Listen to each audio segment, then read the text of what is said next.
ಈ ರೀಡಿಂಗ್ ನಿಮಗೆ ಅನ್ವಯಿಸಿದರೆ ಅಥವಾ ರೆಸೊನೇಟ್ ಆದರೆ ಮಾತ್ರ ತೊಗೊಳ್ಳಿ, ಇಲ್ಲ ಅಂದರೆ ಬಿಟ್ಬಿಡಿ. ಇದು ಒಂದು ಜನರಲ್ ರೀಡಿಂಗ್ ಮಾತ್ರ ಆಗಿರುತ್ತೆ.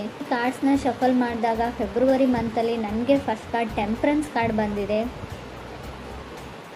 ಟೆಂಪ್ರೆನ್ಸ್ ಕಾರ್ಡ್ ಬಂದಿರೋದ್ರಿಂದ ಸೊ ನೀವು ಏನೋ ಟ್ರೈ ಮಾಡ್ತಾ ಇದ್ದೀರಾ, ಸೊ ಯಾರನ್ನಾದ್ರೂ ಕೇರ್ ಮಾಡ್ತಾ ಇದ್ದೀರಾ ಅಥವಾ ನಿಮ್ಮನ್ನು ಯಾರಾದರೂ ಲವ್ ಆ್ಯಂಡ್ ಟೇಕ್ ಕೇರ್ ಮಾಡ್ತಾ ಇದ್ದಾರೆ. ಸೊ ಸೆಂಟರ್ ಇದ್ದೀರಾ, ಗ್ರೌಂಡೆಡ್ ಇದ್ದೀರಾ ಅಂತ ಹೇಳ್ಬೋದು ಸದ್ಯಕ್ಕೆ. ಬಟ್ ಬಿಗ್ಗರ್ ಆ್ಯಂಡ್ ಬ್ರೈಟರ್ ಫ್ಯೂಚರ್ನ ಕೂಡ ಇಂಡಿಕೇಟ್ ಮಾಡುತ್ತೆ temperance card. Very caring energy. ನಿಮ್ಮ ಸುತ್ತಮುತ್ತಲ ಇರೋರೆಲ್ಲರೂ ನಿಮ್ಗೆ ತುಂಬ ಕೇರ್ ಮಾಡ್ತಾ ಇದ್ದಾರೆ, ಅಥವಾ ನಿಮ್ಮ ಮನೇನ ಡೆಕೋರೇಟ್ ಮಾಡ್ತಾ ಇದ್ದೀರಾ, ಅಥವಾ ನೀವು ಕನೆಕ್ಟ್ ಆಗಿರೋ ವ್ಯಕ್ತಿ ನಿಮ್ಮನ್ನು ತುಂಬ ಕೇರ್ ಮಾಡ್ತಾ ಇದ್ದಾರೆ, ಅಥವಾ ನೀವು ಕೇರ್ ಮಾಡ್ತಾ ಇದ್ದೀರಾ. ಸೊ ತುಂಬ ಡ್ರೀಮ್ಸ್ ಇದೆ, ತುಂಬ ಕನಸುಗಳನ್ನ ಕಟ್ಕೊಳ್ತಾ ಇದ್ದೀರಾ. ನೀವು ಮೀನ ಅಥವಾ ಕಟಕ್ ರಾಶಿಯವ್ರ ಜೊತೆ ಕನೆಕ್ಟ್ ಆಗಿರ್ಬೋದು. ಟೆಂಪ್ರೆನ್ಸ್ ಕಾರ್ಡ್ ಬಂದಿರೋದ್ರಿಂದ ಹೇಳೋದಾದರೆ ಮೀನ ಅಥವಾ ಕಟಕ್ ರಾಶಿ, ನೀವು ಯಾವುದೇ ರಾಶಿಯವ್ರ ಜೊತೆ ಕೂಡ ನಾರ್ಮಲಿ ಕನೆಕ್ಟ್ ಆಗಿರಬಹುದು. ಸೆಕೆಂಡ್ ಕಾರ್ಡ್ ನನಗೆ ಏಸ್ ಆಫ್ ಕಪ್ಸ್ ಬಂದಿದೆ. ಏಸ್ ಆಫ್ ಕಪ್ಸ್ ಬಂದಿರೋದ್ರಿಂದ ಡೂ ಓವರ್ ಅಗೇನ್ ಅಂತ ಹೇಳುತ್ತೆ. ಮಾಡಿರೋ ಕೆಲಸನೇ ಮತ್ತೆ ಮಾಡಬೇಕಾಗುತ್ತೆ, ಅದು ಯಾವುದೇ ವಿಷಯದಲ್ಲಿ ಆಗಿರ್ಬೋದು. ಸೊ ಫೀಲ್ ಗುಡ್ ಎನರ್ಜಿ ಇದೆ ಅಂತ ಹೇಳ್ಬೋದು. ಒಂದು ಸಮೃದ್ಧತೆ ಅಂತ ಕರಿತೀವಿ ನಾವು, ಏನೋ ಒಂದು ನೆಮ್ಮದಿ, ಫೀಲ್ ಗುಡ್ ಎನರ್ಜಿ ನಿಮ್ಮ ಮುಖದಲ್ಲಿದೆಯೋ ಅಥವಾ ನಿಮ್ಮ ಪಾರ್ಟ್ನರ್ ಮುಖದಲ್ಲಿದೆಯೋ. ತುಂಬ ಹೊಸ ವ್ಯಕ್ತಿಗಳ ಪರಿಚಯ ಆಗಿದೆ ಇತ್ತೀಚೆಗೆ, ಹೊಸ ಜಾಗದಲ್ಲಿ ಇರಬಹುದು ನೀವು. ಏಸ್ ಆಫ್ ಕಪ್ಸ್ ಇರೋದ್ರಿಂದ ಏಸಸ್ ಯಾವಾಗಲೂ ನ್ಯೂ ಸ್ಟಾರ್ಟ್ನ ರೀಪ್ರೆಸೆಂಟ್ ಮಾಡುತ್ತೆ. ಸೊ ನಿಮ್ಗೆ ಯಾರಾದರೂ ಲವ್ಡ್ ಒನ್ಸ್, ನಿಮ್ಗೆ ಇಷ್ಟ ಆಗಿರೋ ವ್ಯಕ್ತಿ ಸೊ ಮೆಸೇಜ್ ಮಾಡ್ಬೋದು, ನೀವು ಯಾರಿಗಾದ್ರೂ ಮೆಸೇಜ್ ಮಾಡ್ಬೋದು. ಕಮ್ಯುನಿಕೇಷನ್ ಇದೆ ಅಂತ ಸೆಕೆಂಡ್ ಕಾರ್ಡ್ ಹೇಳುತ್ತೆ. ತುಂಬ ಲವೇಬಲ್ ಮೆಸೇಜಸ್ ಪಾಸ್ ಆಗ್ತಾ ಇದೆ ಅಂತ ಕೂಡ ಹೇಳ್ಬೋದು. ಥರ್ಡ್ ಕಾರ್ಡ್ ನನಗೆ ಟೂ ಆಫ್ ಸಾರ್ಡ್ಸ್ ಬಂದಿದೆ. ಸೊ ಯಾರೋ trying to become a patience ಅಂತ ಟ್ರೈ ಮಾಡ್ತಾ ಇದ್ದಾರೆ. ಸೊ ಹೇಗೆ ತಾಳ್ಮೆಯಿಂದ ನಡ್ಕೊಳ್ಬೇಕು ಅಂತ ಕಲಿತಾ ಇದ್ದಾರೆ. ಸೊ ಕಂಟ್ರೋಲಿಂಗ್ ಎನರ್ಜಿ ಇದೆ ಅಂತ ಹೇಳ್ಬೋದು. ನೀವು ಅಥವಾ ನೀವು ಕನೆಕ್ಟ್ ಆಗಿರೋ ವ್ಯಕ್ತಿ, ಅದರ್ ಪರ್ಸನ್ ಕೂಡ ಇದಾಗಿರ್ಬೋದು. ಮುಂಚೆ ಎಲ್ಲದಕ್ಕೂ ಸಿಟ್ಟು ಮಾಡ್ಕೊಳ್ತಿರೋ ವ್ಯಕ್ತಿ, ಕೋಪ ಮಾಡ್ಕೊಳ್ತಿರೋ ವ್ಯಕ್ತಿ ನಿಮ್ಮ ಜೊತೆ ಕನೆಕ್ಟ್ ಆದಮೇಲೆ ಸ್ವಲ್ಪ ತಾಳ್ಮೆನ ಕಲಿತಾ ಇದ್ದಾರೆ, ಸ್ವಲ್ಪ ಕಾಮ್ ಆಗಿರೋದಕ್ಕೆ ಟ್ರೈ ಮಾಡ್ತಾ ಇದ್ದಾರೆ ಅಂತ ಹೇಳ್ಬೋದು. ಫೋರ್ತ್ ಕಾರ್ಡ್ ನನಗೆ ಫೋರ್ ಆಫ್ ಸಾರ್ಡ್ಸ್ ಬಂದಿದೆ. ಯಾರಿಗೂ ಭಯ ಇದೆ, ಫಿಯರ್ ಇದೆ, ಸ್ವಲ್ಪ ಭಯ ಆಗುತ್ತೆ. ಓವರ್ ಥಿಂಕಿಂಗು, ಪದೇ ಪದೇ ನಡೆದೋಗಿರೋ ಘಟನೆ ಬಗ್ಗೆ ತುಂಬ ಅತಿಯಾಗಿ ಯೋಚನೆ ಮಾಡ್ತಾರೆ ಅಂತ ಹೇಳ್ಬೋದು. ಈ ಥರ ಕ್ಯಾರೆಕ್ಟರ್ ನಿಮ್ಮದಿದೆಯೋ ಅಥವಾ ಅದರ್ ಪರ್ಸನ್ಸ್ ಇದೆಯೋ. ಬಟ್ ಏಟ್ ಆಫ್ ಸಾರ್ಟ್ಸ್ ಕೆಲವೊಮ್ಮೆ ಚೇಂಜ್ ಆಗಿರೋ ವ್ಯಕ್ತಿನ ರೀಪ್ರೆಸೆಂಟ್ ಮಾಡುತ್ತೆ. ಇತ್ತೀಚೆಗೆ ನೀವು ತುಂಬ ಚೇಂಜ್ ಆಗಿದ್ದೀರೋ ಅಥವಾ ನೀವು ಕನೆಕ್ಟ್ ಆಗಿರೋ ವ್ಯಕ್ತಿ ಚೇಂಜ್ ಆಗಿದ್ದಾರೋ ಅಥವಾ ಕನೆಕ್ಟ್ ಆಗಬೇಕು ಅಂದ್ಕೊಂಡಿರೋ ವ್ಯಕ್ತಿ. ಸೊ ಯಾರೋ ಡೇಟ್ಗೆ ಹೋಗ್ತಾ ಇದ್ದೀರಾ, ನೀವು ನಿಮ್ಮ ಗರ್ಲ್ಫ್ರೆಂಡ್ನ ಡೇಟ್ ಕರೀತಾ ಇದ್ದಾರೆ, ಅವರು ನಿಮ್ಮ ಜೊತೆ ಮೀಟ್ ಆಗ್ತಾ ಇದ್ದಾರೆ. ಸೊ ತುಂಬ ಫ್ರೆಂಡ್ಲಿ ಕ್ಯಾಜುವಲ್ ಕಾನ್ವರ್ಸೇಷನ್ ಇದೆ ಅಂತ ಹೇಳ್ಬೋದು. ಕಮ್ಯುನಿಕೇಷನ್ ಆದರೂ ಕೂಡ ತುಂಬ ಕ್ಯಾಜುವಲ್ ಫ್ರೆಂಡ್ ಥರ ಅವ್ರು ನಿಮ್ಮನ್ನು ಟ್ರೀಟ್ ಮಾಡ್ತಾರೆ, ನೀವು ಅವ್ರನ್ನ ಒಂದು ಗುಡ್ ಫ್ರೆಂಡ್ ಥರ ಟ್ರೀಟ್ ಮಾಡ್ತೀರಾ ಅಂತ ಹೇಳ್ಬೋದು.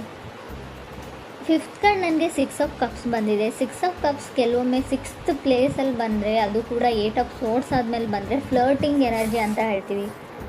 ನೀವು ಯಾರ ಜೊತೆನಾದರೂ ಫ್ಲರ್ಟ್ ಮಾಡ್ತಾ ಇದ್ದೀರೋ ಅಥವಾ ನಿಮ್ಮ ಜೊತೆ ಯಾರಾದರೂ ಫ್ಲರ್ಟ್ ಮಾಡ್ತಾ ಇರ್ಬೋದು. ಕೇರ್ಫುಲ್ಲಾಗಿರಿ. ಸೊ ಅವ್ರಿಗನ್ಸುತ್ತೆ ನಾನು ಫ್ರೆಂಡ್ ಮಾಡ್ಕೊಳ್ತಾ ಇದ್ದೀನಿ, ಕ್ಯಾಶುವಲ್ ಫ್ರೆಂಡ್ಸ್ನ ಮಾಡ್ಕೊಳ್ತಾ ಇದ್ದೀನಿ ಅಂತ ಅವ್ರು ಥಿಂಕ್ ಮಾಡ್ತಾ ಇರ್ಬೋದು. ಬಟ್ ಬೇರೆಯವರು ಅಥವಾ ನೀವಾಗಲಿ ಯಾರಾದರೂ ಇಬ್ಬರಲ್ಲೊಬ್ಬರು ಸೀರಿಯಸ್ ಆಗಿದ್ದೀರಾ ಅಂತ ಕೂಡ ಹೇಳುತ್ತೆ ಎನರ್ಜೀಸು. ಸ್ವಲ್ಪ ಕೇರ್ಫುಲ್ಲಾಗಿರೋದು ಒಳ್ಳೆಯದು. ಸೆವೆಂತ್ ಕಾರ್ಡ್ ನನಗೆ ಫೋರ್ ಆಫ್ ಪೆಂಟಿಕಲ್ಸ್ ಬಂದಿದೆ. ಹೋಲ್ಡಿಂಗ್ ಬ್ಯಾಕ್, ಯಾರೋ ಯಾರಿಂದನೂ ದೂರ ಸರಿತಿದ್ದಾರೆ ಅಂತ ಅಂದ್ಕೊಳ್ಬೋದು. ಡಿಸಿಷನ್ನ ತೊಗೊಳ್ಳೋದ್ರಲ್ಲಿ ಲೇಟ್ ಮಾಡ್ತಾ ಇದ್ದೀರಾ, ನೀವು ಅದರ್ ಪರ್ಸನ್ನು ಆ ವ್ಯಕ್ತಿಯಿಂದ ದೂರ ಆಗ್ತಾ ಇದ್ದೀರಾ, ಸ್ವಲ್ಪ ಕಾಂಟ್ಯಾಕ್ಟ್ನ ಮಿಸ್ ಮಾಡ್ಕೊಳ್ತಾ ಇದ್ದೀರಾ ಅಂತ ಹೇಳ್ಬೋದು. ಏಟ್ ಕಾರ್ಡ್ ನನಗೆ ಟವರ್ ಕಾರ್ಡ್ ಬಂದಿದೆ. ಟವರ್ ಕಾರ್ಡ್ ಬಂದಿದೆ ಅಂತ ಭಯ ಪಡೋ ಅಗತ್ಯ ಇಲ್ಲ.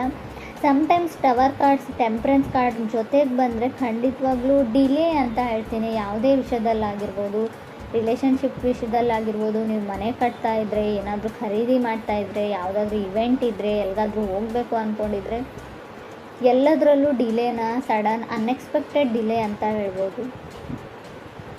ಸೊ ನೀವು ರೆಡಿಯಾಗಿಲ್ಲ, ಯಾವುದಕ್ಕೂ ಇನ್ನೂ ಟೈಮ್ ಬೇಕು ಅಂತ ಹೇಳ್ತಾ ಇದೆ ಅಂತಲೂ ಹೇಳ್ಬೋದು. ಮೇ ಬಿ ಡೆಸ್ಟಿನಿ ರೆಡಿ ಇಲ್ಲ ಅಂತ ಹೇಳ್ಬೋದು. ನೀವೇನೋ ಮಾಡಬೇಕು ಅಂತ ಇದ್ದೀರಾ, ತುಂಬ ಎಕ್ಸ್ಟರ್ನಲ್ ಫೋರ್ಸಸ್ಸು ನಿಮ್ಮನ್ನು ತಡೀತಾ ಇದೆ, ಆ ಕೆಲಸ ಪೂರ್ತಿ ಆಗಕ್ಕೆ ಬಿಡ್ತಾ ಇಲ್ಲ ಅಂತ ಕೂಡ ಹೇಳ್ಬೋದು. ಸೊ 9th ಕಾರ್ಡ್ ನನಗೆ ಹ್ಯಾಂಗ್ ಮ್ಯಾನ್ ಬಂದಿದೆ. ಹ್ಯಾಂಗ್ ಮ್ಯಾನ್ ಕೂಡ ಅದನ್ನೇ ಹೇಳುತ್ತೆ, ಎಲ್ಲ ಕೆಲಸಗಳು ನಿಧಾನವಾಗಿ ಆಗುತ್ತೆ, slow and steady wins the race ಅಂತ ಹೇಳ್ತೀವಿ. ಎಷ್ಟೇ ನಿಧಾನವಾಗಾದರೂ ಕೂಡ ಕೆಲಸ ಕಂಪ್ಲೀಟ್ ಆಗುತ್ತೆ ಅಂತ ಹೇಳ್ಬೋದು. 10th ಕಾರ್ಡ್ ನನಗೆ 5 ಆಫ್ ಸಾರ್ಟ್ಸ್ ಬಂದಿದೆ. ಹುಷಾರಾಗಿರಿ, ಮೇ ಬಿ ಬ್ರೇಕಪ್ಸ್ನ ಹೇಳ್ತೀನಿ, 5 ಆಫ್ ಸಾರ್ಟ್ಸ್, ಡಿವೋರ್ಸ್ನ ಹೇಳ್ತೀನಿ. ನಿಮಗೆ ಗೊತ್ತಿಲ್ಲದೆ ಇರ್ಬೋದು, ಆಲ್ರೆಡಿ ಡಿವೋರ್ಸ್ ಆಗಿರೋ ವ್ಯಕ್ತಿ ಜೊತೆ ನೀವು ಕನೆಕ್ಟ್ ಆಗ್ತಾ ಇದ್ದೀರಾ ಇತ್ತೀಚೆಗೆ, ಅವ್ರು ಹೇಳದೇ ಇರ್ಬೋದು ಅಥವಾ ಆಲ್ರೆಡಿ ನಿಮಗೆ ಗೊತ್ತಿರ್ಬೋದು. 5 ಆಫ್ ಸಾರ್ಟ್ಸ್ ಕೆಲವೊಮ್ಮೆ ಮನೆಯಲ್ಲಿ ಡ್ರಾಮಾ ಫೈಟ್ಸ್ನ ರೀಪ್ರೆಸೆಂಟ್ ಮಾಡುತ್ತೆ, ಸಣ್ಣ ಪುಟ್ಟ ಜಗಳನೂ ದೊಡ್ಡದಾಗಿ. ಸೊ ಮೇ ಬಿ ಡಿವೋರ್ಸ್ವರೆಗೂ ಹೋಗಿರ್ಬೋದು. ಹರ್ಮೆಟ್ ಕಾರ್ಡ್ ಕೂಡ ಬಂದಿದೆ. ಸಮ್ಟೈಮ್ಸ್ ಹರ್ಮೆಟ್ ಕಾರ್ಡ್ ಡಿವೋರ್ಸ್ ಆದಮೇಲೆ ಮೇ ಬಿ ಸ್ಯಾಡಲ್ಲಿ, ಸ್ಟ್ರಗಲಲ್ಲಿ ಕೆಲವ್ರು ಇರ್ಬೋದು. ಫೈಟ್ ಫಾರ್ ಲವ್ ಅಂತ ಹೇಳುತ್ತೆ ಹರ್ಮೆಟ್ ಕಾರ್ಡ್. ಟಯರ್ಡ್ ಆಫ್ ಲವ್ ಅಂತ ಹೇಳ್ತೀವಿ. ಫುಲ್ ಆಫ್ ಡೌಟ್ಸ್ ಇದ್ದರೂ ಕೂಡ ಹರ್ಮೆಟ್ ಕಾರ್ಡ್ ಬಂದಿರುತ್ತೆ. ಡೌಟ್ಸ್ ನಿಮಗಿದೆಯೋ ಅಥವಾ ಅದರ್ ಪರ್ಸನ್ಗಿದೆಯೋ. 11th ಹರ್ಮೆಟ್ ಕಾರ್ಡ್ ಇರೋದ್ರಿಂದ ಖಂಡಿತವಾಗ್ಲೂ ನೀವು ಡಿಪ್ರೆಷನ್ ಲೆವೆಲ್ಗೆ ಹೋಗಿರ್ಬೋದು. ಕೆಲವರು ತುಂಬ ಓವರ್ ಥಿಂಕಿಂಗ್, ತುಂಬ ಯೋಚನೆಯಲ್ಲಿ ಕೂಡ ಕೆಲವರು ಇದ್ದೀರಾ ಅಂತ ಕಾರ್ಡ್ ಹೇಳುತ್ತೆ. ಕೆಲವ್ರಿಗೆ ವೆಕೇಷನ್ನ ಅಗತ್ಯ ಇದೆ ಅಂತ ಹೇಳ್ಬೋದು. 2 ಆಫ್ ಸಾರ್ಟ್ಸ್ ಓವರ್ ವರ್ಕ್ನ ಕೂಡ ಸೆಕೆಂಡ್ ಕಾರ್ಡ್ ರೀಪ್ರೆಸೆಂಟ್ ಮಾಡೋದ್ರಿಂದ ಎಲ್ಲಿಗಾದರೂ ಟ್ರಿಪ್ ಹೋಗಿ ಸ್ವಲ್ಪ ಬ್ಯುಸಿಯಾಗಿ ಬೇರೆ ಜಾಗದಲ್ಲಿ ಟೈಮ್ನ ಸ್ಪೆಂಡ್ ಮಾಡಿ ಅಂತ ಹೇಳ್ಬೋದು. ಇನ್ಕಮ್ ಚೆನ್ನಾಗಿದೆ ಅಂತ ಹೇಳ್ತೀನಿ. ಫೈನಾನ್ಷಿಯಲಿ ನನಗೆ ಇನ್ಕಮ್ ತುಂಬ ಚೆನ್ನಾಗಿದೆ ಅಂತ ಕಾಣಿಸ್ತಾ ಇದೆ. ಸೊ ನಿಮ್ಮದೇ ಕೆಲಸ ಮಾಡೋ ಜಾಗದಲ್ಲಿ ನೀವು ತುಂಬ ಬ್ಯುಸಿಯಾಗಿದ್ದೀರಾ, ಓವರ್ ವರ್ಕ್ ಮಾಡ್ತಾಯಿದ್ದೀರಾ, ತುಂಬ ರೆಸ್ಪಾನ್ಸಿಬಿಲಿಟೀಸ್ ಇದೆ, ಬ್ಲಡ್ ಪ್ರೆಷರ್ ಜಾಸ್ತಿ ಆಗ್ತಾ ಇದೆ, ಟೆನ್ಷನ್ ಇದೆ, ಡಿಪ್ರೆಷನ್ ಇದೆ. ಸೊ ಮೇ ಬಿ ಇದು ನೀವು ಕೆಲಸ ಮಾಡೋ ವಿಷಯಕ್ಕೆ ಸಂಬಂಧಪಟ್ಟಿರುತ್ತೆ ಅಂತ ಹೇಳ್ಬೋದು. ವೆಕೇಷನ್ನ ಅಗತ್ಯ ಇದೆ ನಿಮಗೆ, ಸ್ವಲ್ಪ ಟೈಮ್ ತೊಗೊಳ್ಳಿ, ಹೊರಗಡೆ ಎಲ್ಲಾದರೂ ಹೋಗಿ. ಸೊ ಕೆಲವ್ರು ರೆಡಿಯಾಗಿದ್ದೀರಾ, ಕೆಲವ್ರದ್ದು ಮದುವೆ ಕೂಡ ಫಿಕ್ಸ್ ಆಗಿದೆ ಅಂತ ಅಂದ್ಕೊಳ್ತೀನಿ ನಾನು. ಏಸ್ ಆಫ್ ಕಪ್ಸ್ ಇರೋದ್ರಿಂದ ಆಲ್ರೆಡಿ ಮದುವೆ ತುಂಬ ರೀಸೆಂಟಾಗಿ ಮದುವೆ ಆಗಿರ್ಬೋದು. 15 days 1 ಮಂತಲ್ಲಿ ಕೆಲವ್ರು ಮದುವೆ ಇರ್ಬೋದು ಮುಂದೆ, ಅಥವಾ ಆಲ್ರೆಡಿ ಮದುವೆ ಆಗಿರಬಹುದು ಅಂತ ಹೇಳ್ತಾ ಇದೆ. ಮೇ ಬಿ ಇದು 1.5 ಡೇದು ಕೂಡ ನಾನು ಕೌಂಟ್ ಮಾಡ್ತೀನಿ. 2 days ಆಯಿತು, 1 days ಆಯಿತು, ಗೊತ್ತಿಲ್ಲ ನನಗೆ. ನಾನು ರೀಡಿಂಗ್ ನೋಡುವಾಗ ಇದು ನಿಮ್ಗೆ ಅನ್ವಯಿಸುತ್ತೆ ಅಂತ ಅಂದ್ಕೊಳ್ತೀನಿ. ಕೆಲವ್ರು ತುಂಬ ಖುಷಿಯಾಗಿದ್ದೀರಾ, ಕೆಲವರು ತುಂಬ ನರ್ವಸ್, ಫಿಯರ್ ಅಂತ ಆಗಲೇ ಹೇಳಿದೆ ನಾನು. ತುಂಬ ಭಯದಲ್ಲಿದ್ದೀರಾ. ಕೆಲವರು ಭಯ ನಿಮಗಿದೆಯೋ ಅಥವಾ ನಿಮ್ಮ ಪಾರ್ಟ್ನರ್ಗಿದೆಯೋ, ತುಂಬ ನರ್ವಸ್ನೆಸ್ ಇದೆ, ಭಯ ಇದೆ ಅಂತ ಕೂಡ ಕಾರ್ಡ್ಸ್ ಹೇಳ್ತಾ ಇದೆ. ಬಟ್ ಟವರ್ ಕಾರ್ಡ್ ಇರೋದ್ರಿಂದ ಹೆಲ್ತಿನ ವಿಚಾರದಲ್ಲೂ ಕೂಡ ನೀವು ತುಂಬ ಗಮನ ಕೊಡಬೇಕು. ಅನ್ಎಕ್ಸ್ಪೆಕ್ಟೆಡ್ಲಿ ಹೆಲ್ತ್ ಹಾಳಾಗುವಂಥ ಚಾನ್ಸಸ್ ಇದೆ. ಸೊ ಹಾಸ್ಪಿಟ್ಲಿಗೆ ಹೋದ್ಮೇಲೆ ನೀವೇನೋ ಮಾಡೋಕ್ಕೆ ಹೋಗಿ ಏನೋ ಆಗ್ಬೋದು, ಅದು ಸರ್ಜರಿನೋ ಅದು ಇದು ಅಂತ ಹೇಳಿರ್ತಾರೆ. ಬಟ್ ಸಮಥಿಂಗ್ ವೆಂಟ್ ರಾಂಗ್ ಅಂತ ಹೇಳುತ್ತೆ. ಆಲ್ರೆಡಿ ಕೆಲವರಿಗೆ ಅದು ಅನುಭವಕ್ಕೆ ಬಂದಿರ್ಬೋದು ಕುಂಭರಾಶಿಯವರಿಗೆ ಅಂತ ಅನಿಸುತ್ತೆ. ಏನೋ ಸ್ಕಿನ್ ಇನ್ಫೆಕ್ಷನ್ನು, ಕೈಯಲ್ಲೇನೋ ಇನ್ಫೆಕ್ಷನ್ನು, ಸ್ಕಿನ್ ಎಲ್ಲ ಫರ್ಜಿಂಗ್ ಆಗ್ತಾ ಇದೆ, ಸಿಪ್ಪೆ ಥರ ಬರ್ತಾ ಇದೆ, ಬೆಳಗಳಿಗೆ ಏನೋ ಆಗಿದೆ. ಸೊ ಏನೋ ಸಣ್ಣ ಪುಟ್ಟ ಇನ್ಫೆಕ್ಷನ್ಸ್ ಆಗುವಂಥ ಚಾನ್ಸಸ್ ಕೂಡ ಇದೆ. ನನಗೆ ಗೊತ್ತು ಇದು ಲವ್ ಲೈಫ್ ರೀಡಿಂಗ್, ಆದರೂ ಕೂಡ ಕಾರ್ಡಲ್ಲಿರೋದನ್ನು ನಾನು ಹೇಳ್ತಾ ಇದ್ದೀನಿ. ಮೇ ಬಿ ಕೆಲವ್ರಿಗೆ ಉಪಯೋಗಕ್ಕೆ ಬರುತ್ತೆ ಇದು ಕೂಡ ಅಂತ ಅನಿಸುತ್ತೆ. ಇನ್ನು ಲವ್ ಲೈಫ್ ವಿಚಾರಕ್ಕೆ ಬಂದರೆ ಸ್ವಲ್ಪ ಜಗಳನ ಹೇಳ್ತೀನಿ, ಬ್ರೇಕಪ್ನ ಹೇಳ್ತೀನಿ. ಆಲ್ರೆಡಿ ಮದುವೆ ಆಗಿರೋರಿಗೆ ತುಂಬ ಜಗಳ ಮತ್ತು ಡಿವೋರ್ಸ್ವರೆಗೂ ಹೋಗುವಂಥ ಚಾನ್ಸಸ್ ಇದೆ. ತುಂಬ ಯೋಚನೆ ಮಾಡಬೇಡಿ. ಮಿಸ್ಅಂಡರ್ಸ್ಟ್ಯಾಂಡಿಂಗ್ ಕೂಡ ನನಗೆ ಕಾರ್ಡ್ಸಲ್ಲಿ ಕಾಣಿಸ್ತಾ ಇದೆ. ಟವರ್ ಕಾರ್ಡ್ ಇರೋದ್ರಿಂದ ಮಿಸ್ಅಂಡರ್ಸ್ಟ್ಯಾಂಡಿಂಗ್ ಆಗೋದ್ರ ಜೊತೆಗೆ ಅದನ್ನು ನೀವು 100% ನಂಬ್ತೀರಾ ಕೂಡ. ಸೊ ಗಮನ ಕೊಡಿ. ಯಾವುದೇ ವಿಚಾರ ಇರಲಿ ತುಂಬ ಸರ್ತಿ ಯೋಚನೆ ಮಾಡಿ ಡಿಸೈಡ್ ಮಾಡಿ. ಯಾವುದನ್ನು ಟವರ್ ಕಾರ್ಡ್ ಅಂದರೆ ಸಡನ್ ಡಿಸಿಷನ್ ತೊಗೊಳ್ಬೇಕು ಅಂತ ಅನಿಸುತ್ತೆ. ಸೊ ಕೋಪದಲ್ಲಿ ಕೊಯ್ಕೊಂಡಿರೋ ಮೂಗು, ಸೊ ನೀವು ಸಮಾಧಾನ ಆದಮೇಲೆ ಖಂಡಿತ ಬರಲ್ಲ. ಈ ವಿಚಾರದ ಬಗ್ಗೆ ಕೂಡ ನೀವು ತುಂಬಾ ಯೋಚನೆ ಮಾಡಬೇಕು.